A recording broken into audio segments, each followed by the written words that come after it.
Ladies and gentlemen, today we're talking about the Jetpack. Now this thing was first introduced way back in Halo Reach. It was an armor ability that allowed you to fly around the map for a short period of time. Many players thought this was pretty cool because it allowed you to significantly expand your vertical mobility and sneak up on players within their dojos. But at the same time, there were others that believed the Jetpack was detrimental to gameplay. Skill jumps, ledges, or areas that required mastering Spartan movement were now easily accessible while using the Jetpack. So talk about clamber, right? How about the damn Jetpack? It's not rocket science to know, or actually in this case, it is rocket science. But anyway, certain routes that players had to take, for example like stairs or ramps to get to higher levels, were no longer necessary to use if you had a Jetpack. And neither were skill jumps. All you had to do was just fly up there. In other words, when you had the damn Jetpack, vertical map design pretty much meant nothing. And this was basically the same thing in Halo 4, but since we don't discuss Halo 4 on this channel for personal reasons, let's move on. Now I understand the arguments for having the Jetpack and those against it, but this video will not be a recap of that, nor will this video be a discussion about Spartan abilities in general, even though as most of you already know, I prefer having abilities. I've said that 1,000 times, it's just my own personal preference, but forget that for now. Today we're doing a brief analysis of Halo Reach's Jetpack, and then discussing how to bring it back for Halo Infinite, just my own personal way. Nice thing about this is my method of resurrecting the Jetpack from Halo's equipment graveyard works for a Halo with abilities or no abilities too, so it's a win-win for both sides. Anyway, let's begin. Halo Reach Jetpack. This thing has a duration of about 4.0 seconds, so that means you will have 4 seconds of vertical thrust pushing you high in the air upon activation. After you reach your maximum height at the end of the 4 seconds, you actually do not begin to fall immediately. As a matter of fact, you have about 0.3 seconds of hang time keeping you steady in the air. But after that, you will start falling and your cooldown begins. Now the cooldown itself takes about 6.6 seconds, so in other words, to get that full jetpack capacity replenished, that's how long you'll have to wait. However, you don't have to wait the full 6.6 seconds to reactivate the jetpack. After about 0.6 seconds of the cooldown, you'll be able to reactivate again whenever you want. So those were the times for the mechanical functions of this armor ability. But now, let's get high, except without the drugs.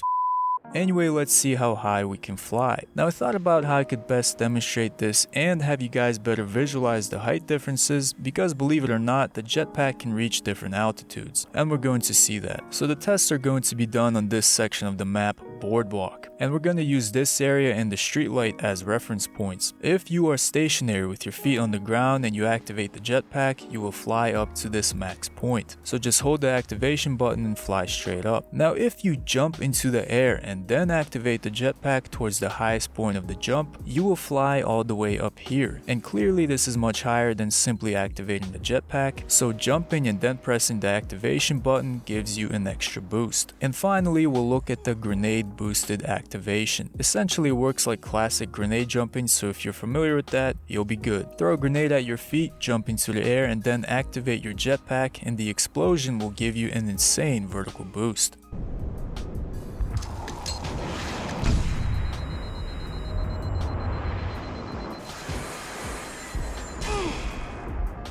Very solid in my opinion, and I was able to consistently reach the soft kill area on top of the map. Though I gotta give y'all a warning, the higher you go, the more fall damage you're going to take. And given that the grenade damages you and you can be shot by other people while in the air, just make sure you don't take a damn nosedive from that height or you will die. Suicide.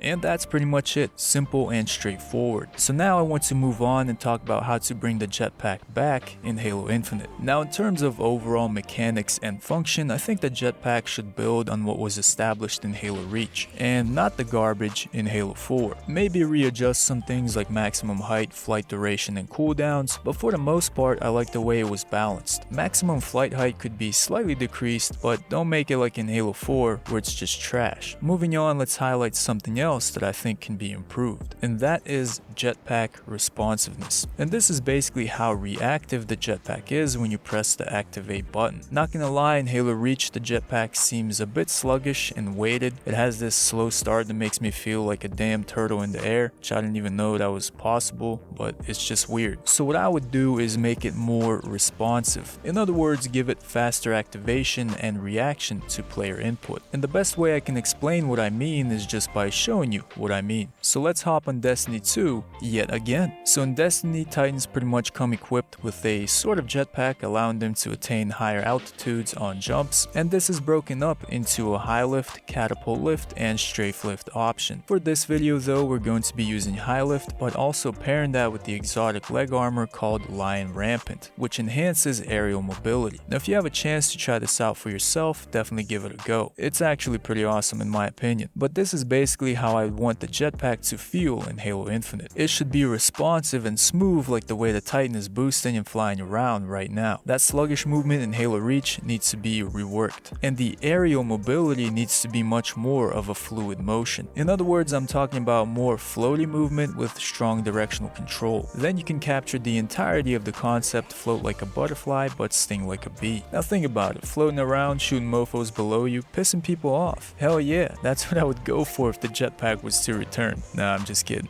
No, but I'm actually serious. And with that said, let's pause. We have the stats, we have the mechanics, so now let's talk about whether the jetpack should be a loadout ability, armor mod, or something else. And my solution is this: none of the above. What the jetpack should be is a mini vehicle, not an armor ability that you pick up, not a Spartan ability that you load out with. No, it should just be a vehicle class item, just like the Mongoose, Ghost, Banshee, etc. It doesn't have to be huge, in fact it can stay the same size, but the way you use it is the same way you use a Ghost. You simply walk up to it and press X to equip the jetpack, just as you would do when trying to get into a Mongoose or a Ghost to drive. Only now when jetpack is equipped, you are in a jetpack mode. Essentially same thing as in Halo Reach, you can fly around, throw grenades, fire weapons, and so on, except the one change I'd make is when you equip the jetpack you would not be able to get into other vehicles unless you drop it, and this is for balancing purposes. We can't make this thing too OP,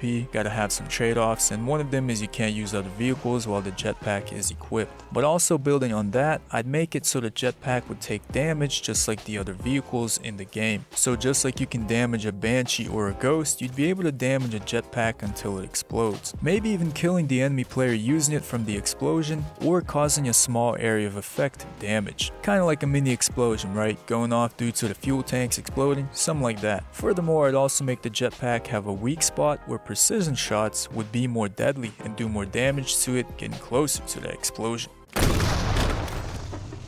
And that way players would think more strategically on how they maneuver while in the air, instead of just flying freely with no significant punishment. Now another thing we have to consider is also the reintroduction of fall damage. I know Halo 5 kind of went away from that, and fall damage is extremely small even from great heights. But if we reintroduce fall damage, then it would be another way of adding more balance to the jetpack. But overall, fall damage itself is not a necessary requirement to balance this. In Halo 5 for example, players fly with Banshees to high altitudes and bail all the time, and fall damage wasn't necessary to balance that out. So it really depends whether 343 adds fall damage to Halo Infinite or not, but personally I don't care if the game will have it or not. And finally, let's discuss jetpack accessibility. In other words, where can you use it and where can't you use it in Halo Infinite, and that would be entirely dependent on 343 and Forgers. They're the ones that would be responsible for making gameplay settings, for matchmaking, and creating different playlists. So it would be in their hands. If they want it on big team battle maps, Firefight or Warzone 2.0 or whatever, then it's up to them. But one fair point that automatically comes to mind is, well, Aozolai, if you make the jetpack a vehicle class item, then it will limit game mode options. And I gotta say, that is not true. We already know Halo Infinite's Forge is further expanding on Halo 5's Forge, and this mode itself already has some insane capabilities, especially with scripting and custom settings. And that is further tied with pre-game settings and options in Halo 5. drive. So for example, you can literally spawn on maps already inside vehicles. If you ever played Vehicle Super Fiesta, then you know exactly what I'm talking about. I even did that on one of my own Forge maps, which was a remake of a race map from Mario Kart. You literally spawn in a rally hog due to the settings I chose. So if you wanted to make game modes where certain players or teams respawn with jetpacks, you can do that by changing the settings. If you wanted to make a Slayer mode where players start with jetpacks, then that is possible. The possibilities themselves would be quite extensive and not limited. Anyway, that's pretty much it on the jetpack. Kind of a long video, longer than I wanted it to be, but long story short, I want this thing to return in Halo Infinite. Halo was the original game with the jetpack, not Destiny, not Fortnite, not that other bullshit.